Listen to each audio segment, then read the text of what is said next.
Bismillahirrahmanirrahim. Assalamualaikum warahmatullahi wabarakatuh. Kita lanjut lagi pada pertemuan berikutnya, dan kali ini kita akan membahas tentang ekoenergetik atau konsep energi dalam sebuah sistem ekologi atau konsep energi dalam ekosistem. Ini penting untuk kita pelajari sehingga kalian bisa mengetahui bagaimana sebuah energi matahari kemudian ditransformasikan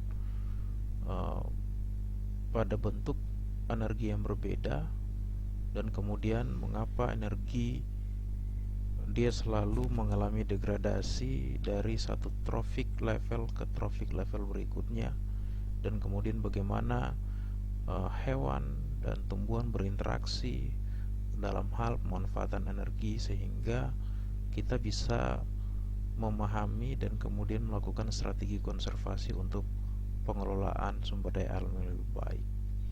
Nah, ekoenergetik adalah kajian tentang energi dan perubahannya, perubahan bentuknya atau transformasinya di dalam sebuah ekosistem.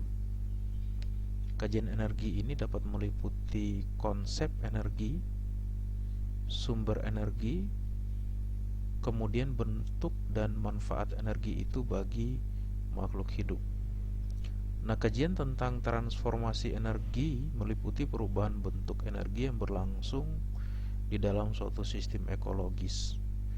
Kita tahu bersama bahwa energi matahari merupakan sumber energi di muka bumi yang kemudian dimanfaatkan oleh tumbuhan hijau, dan kemudian tumbuhan hijau ini dimanfaatkan oleh herbivore, dan selanjutnya melalui mekanisme rantai makanan disitulah terjadi transfer energi dari satu trophic level ke trophic level berikutnya. Kemudian kalau kita berbicara tentang energi, ini adalah kemampuan mengerjakan pekerjaan dengan satuan kalori atau kilokalori. Bentuk energi ini sendiri ada energi panas, energi potensial, energi kimia. Nah, energi matahari diturunkan dalam bentuk energi panas. Sebagian kecilnya akan diserap oleh tumbuhan hijau untuk diubah menjadi energi potensial atau makanan, dan sebagian lagi menjadi energi panas. Nah, selanjutnya kita ketahui bahwa energi matahari merupakan sumber bagi kehidupan di muka bumi, karena sumber cahaya matahari ini bertanggung jawab atas beberapa hal. Yang pertama adalah bertanggung jawab terhadap proses fotosintesis dari tumbuhan hijau yang kemudian menghasilkan bahan makanan untuk bisa dimanfaatkan oleh konsumen melalui mekanisme rantai makanan. Kemudian juga cahaya matahari ini bertanggung jawab dalam daur hidrologis dan sirkulasi udara di atmosfer, dan kemudian mempengaruhi laju metabolisme hewan. Mempengaruhi laju metabolisme hewan itu dalam banyak hal, misalkan dalam mekanisme rantai makanan. Dari proses fotosintesis yang dihasilkan oleh tumbuhan hijau kemudian dimanfaatkan oleh hewan, dan disitulah proses metabolisme akan terjadi karena ada sumber makanan yang dimanfaatkan, yang sumber awalnya adalah dari cahaya matahari.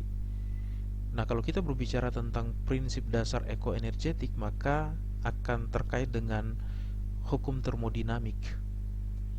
Ada hukum termodinamik 1 dan 2. Hukum termodinamik 1 menyatakan bahwa energi dapat diubah atau mengalami transformasi dari satu bentuk ke bentuk lainnya, akan tetapi tidak akan pernah dapat diciptakan atau dapat dimusnahkan. Nah, sehingga hukum ini dikenal dengan hukum kekekalan energi, yang membuktikan energi tidak dapat dimusnahkan tetapi dapat ditransformasikan bentuknya dari satu bentuk ke bentuk yang lain. Contohnya, energi sinar matahari dapat diubah menjadi energi panas atau dapat pula diubah menjadi energi potensial dalam bentuk makanan, seperti yang terlihat pada gambar di samping kanan, di mana sumber energinya adalah matahari, kemudian dimanfaatkan oleh tumbuhan hijau untuk menghasilkan sumber makanan atau autotrof, dan kemudian dimanfaatkan oleh organisme heterotrof melalui mekanisme rantai makanan. Nah, sementara hukum termodinamika 2 menyatakan bahwa setiap transformasi energi pasti akan terjadi degradasi yang dari terpusat menjadi bentuk energi yang terpencar. Artinya, tidak ada proses pelibatan energi yang berlangsung secara spontan. Nah, energi yang berasal dari sinar matahari tentunya akan diserap oleh tumbuhan autotrofik, dan akan menjadi sumber makanan bagi hewan atau heterotrof melalui mekanisme rantai makanan. Dan dari mekanisme rantai makanan inilah akan terjadi degradasi energi, karena tidak semua energi yang terserap oleh tumbuhan dapat dimanfaatkan secara penuh oleh konsumen primer, yang kemudian dapat dimanfaatkan sepenuhnya juga oleh konsumen-konsumen berikutnya pada trofik-trofik level di atasnya, sehingga akan terjadi degradasi energi sesuai dengan tingkatan trofik. Nah, terkait dengan degradasi energi ini memang ada beberapa hal kenapa sampai terjadi degradasi energi dari tingkat trofik yang berbeda. Karena hanya sejumlah makanan tertentu yang dimakan oleh tingkat trofik selanjutnya, dan beberapa makanan yang dimakan oleh hewan misalkan tidak bisa dicerna dan dikeluarkan sebagai feses, dan sebagian makanan yang dicerna menjadi bagian dari tubuh organisme dan sisanya digunakan sebagai sumber energi untuk aktivitas-aktivitas lainnya seperti bergerak dan sebagainya. Nah, inilah yang kemudian menjadi alasan kenapa pada tahapan trofik level berikutnya melalui mekanisme rantai makanan ada ketidakefisienan pemanfaatan energi, sehingga menyebabkan degradasi energi dari satu trofik level ke tingkat trofik level berikutnya, yang tentunya semakin tinggi tingkat trofik level maka semakin kehilangan energi yang bisa dimanfaatkan. Nah, alasan lain adalah tidak semua energi dapat dimanfaatkan secara keseluruhan seperti yang sudah dijelaskan. Tidak semua bagian tumbuhan misalkan dapat dimakan oleh suatu hewan. Misalnya ulat hanya dapat memakan daun yang memiliki umur-umur tertentu. Burung hanya memakan biji-bijian atau buah-buahan saja. Ada juga burung yang sifatnya karnivor saja. Kemudian hewan ternak hanya akan memakan bagian rumput yang masih muda saja, sehingga sebagian yang ada pada tumbuhan itu tidak semuanya termanfaatkan, atau tidak 100% apa yang dimanfaatkan oleh tumbuhan dari energi matahari itu semuanya terserap pada produsen primer dan selanjutnya pada produsen konsumen sekunder. Nah, pemanfaatan energi, kemampuan metabolisme berbagai jenis konsumen pada dasarnya juga berbeda-beda. 79 dari energi yang diasimilasi untuk metabolisme dan 21% sisanya disimpan dalam tubuh bagi hewan invertebrate. Sementara bagi vertebrate, dia mampu menggunakan 98% dari energi yang diasimilasinya untuk metabolisme. Artinya apa? Bahwa efisiensi penangkapan energi yang berbeda antar organisme meskipun menempati trofik level yang sama. Berarti banyak hal yang menyebabkan terjadi degradasi energi antar trofik level yang berbeda. Kemudian kita ke produktivitas primer. Produktivitas adalah laju penyimpanan energi oleh suatu komunitas dalam suatu ekosistem. Nah, terbagi atas dua, yaitu produktivitas primer di mana terjadi pada tingkat produsen atau tumbuhan autotrof dalam bentuk bahan organik sebagai hasil fotosintesis, dan produktivitas sekunder yang terjadi pada tingkat konsumen meliputi produksi materi organik baru pada hewan atau heterotrof. Jadi produktivitas primer itu sangat mendukung produktivitas sekunder. Jika produktivitas primernya rendah, maka tentunya produktivitas sekunder juga akan rendah. Begitu juga sebaliknya, jika tinggi produktivitas primer, maka mendukung tingginya produktivitas sekunder. Nah, produktivitas primer sendiri terbagi atas dua, yaitu produktivitas primer kotor yang merupakan kecepatan total fotosintesis yang mencakup banyaknya bahan organik yang digunakan dalam respirasi. Energi cahaya matahari diubah menjadi energi kimia melalui proses fotosintesis di dalam sel tumbuhan. Nah, karena semua energi matahari yang diserap oleh tumbuhan itu diubah menjadi glukosa, maka untuk menghitung serapan energi pada tumbuhan dengan cara mengukur jumlah glukosa yang diproduksi oleh suatu tumbuhan, itu kalau kita berbicara mengenai produktivitas primer kotor. Sementara produktivitas primer bersih merupakan kecepatan penyimpanan bahan organik dalam jaringan tumbuhan sebagai kelebihan bahan organik yang sebagian terpakai untuk proses fotosintesis. Nah, glukosa yang diproduksi dalam fotosintesis untuk pertumbuhan pemeliharaan dan reproduksi dengan energi yang hilang sebagai panas selama proses-proses respirasi pada tumbuhan. Kemudian produktivitas sekunder itu juga ada dua. Nah, produktivitas sekunder adalah kecepatan organisme heterotrof untuk mengubah energi kimia dan bahan organik yang dimakan menjadi simpanan energi baru di dalam tubuhnya.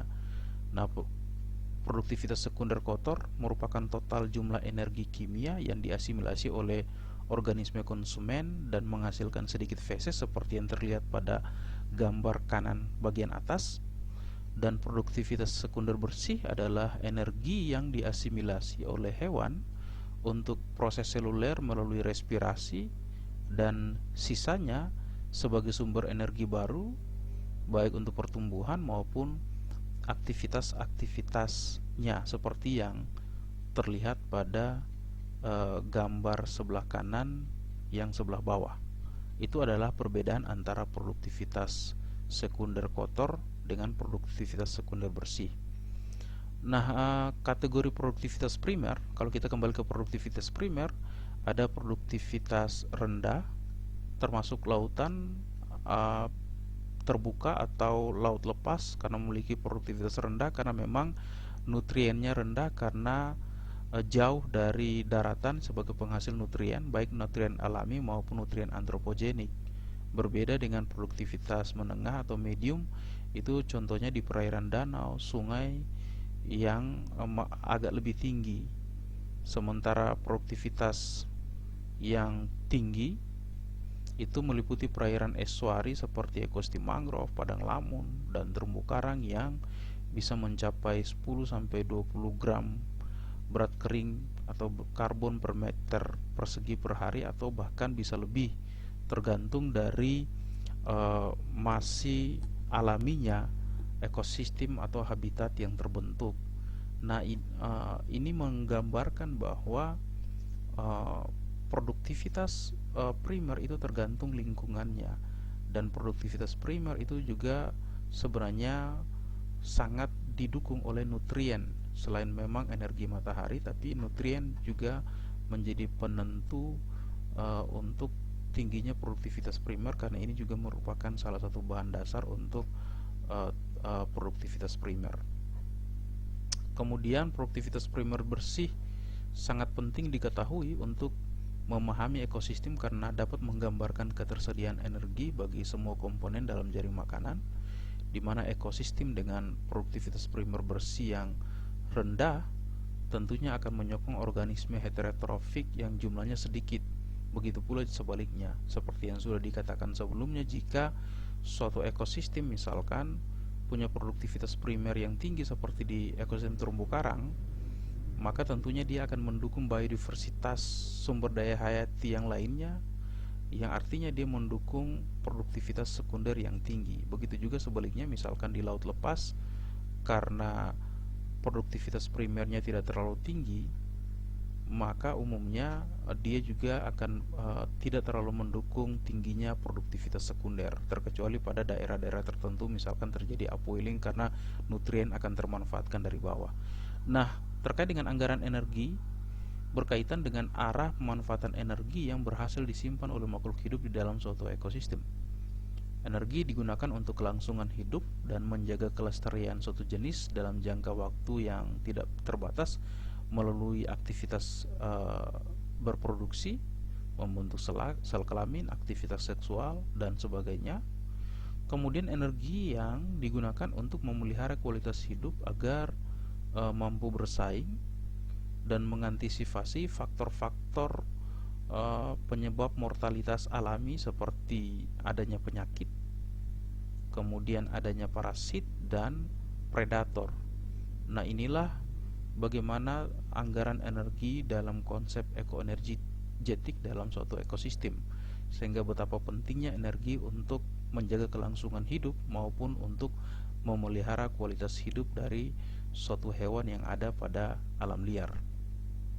Kemudian kita lanjut mengenai efisiensi ekologi adalah perbandingan laju aliran energi pada berbagai tingkat trofik. Tingkat trofik yang lebih tinggi umumnya mempunyai efisiensi ekologi yang lebih tinggi. Organisme yang menempati areas trofik lebih tinggi memiliki memiliki ketersediaan energi makanan yang juga lebih kecil, sehingga lebih efisien dalam menangkap energi. Seperti yang sudah dijelaskan sebelumnya bahwa akan terjadi degradasi energi mengikuti hukum termodinamika 2, bahwa semakin tinggi trophic level maka semakin terdegradasi energi yang termanfaatkan, karena tidak semua energi dapat termanfaatkan, sehingga ada efisiensi pada tingkatan trophic yang lebih tinggi. Contohnya ikan hiu seperti pada gambar lebih efisien dalam menangkap energi jika dibandingkan dengan ikan-ikan herbivore, karena memang ketersediaan energi yang memang juga terbatas. Semakin tinggi trophic level semakin efisien pemanfaatannya.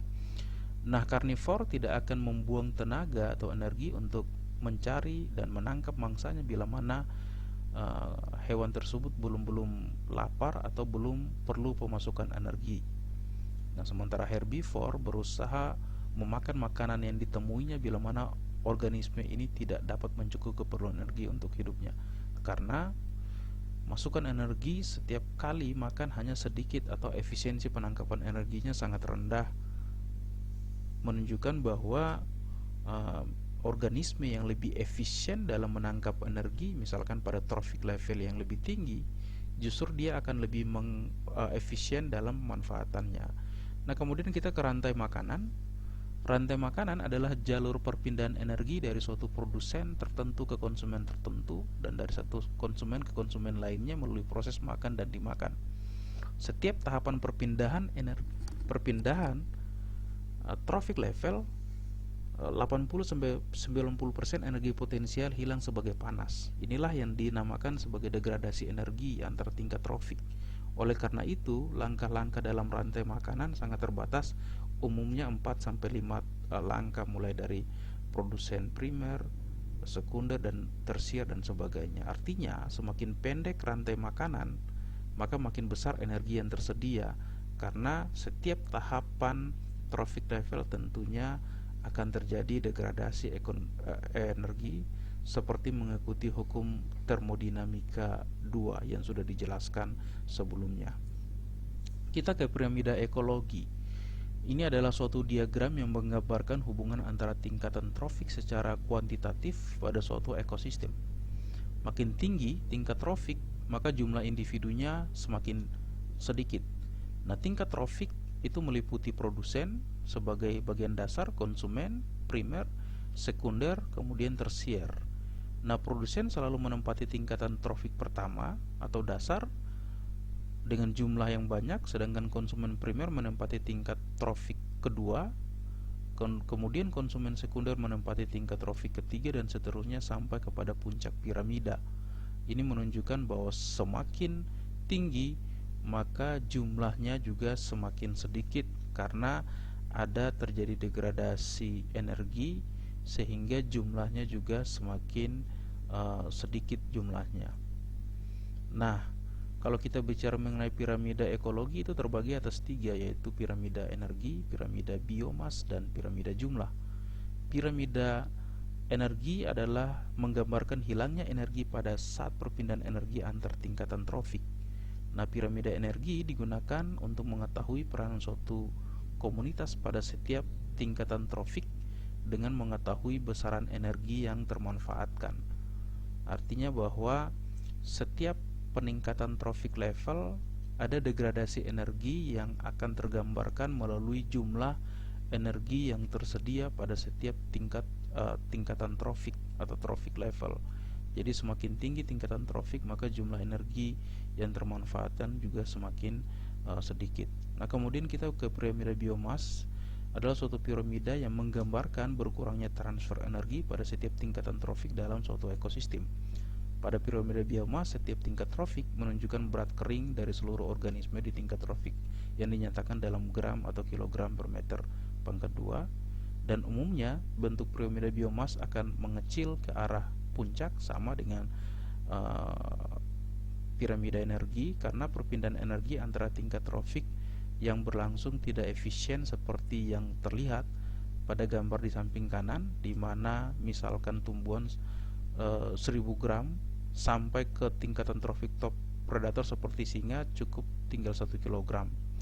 Nah, kemudian piramida jumlah adalah menggambarkan jumlah individu pada setiap tingkatan trofik dalam suatu ekosistem, yang artinya bahwa jumlah tumbuhan dalam taraf trofik level pertama atau dasar trofik level lebih banyak daripada hewan konsumen primer, kemudian hewan konsumen primer lebih banyak dari tersier, dan seterusnya.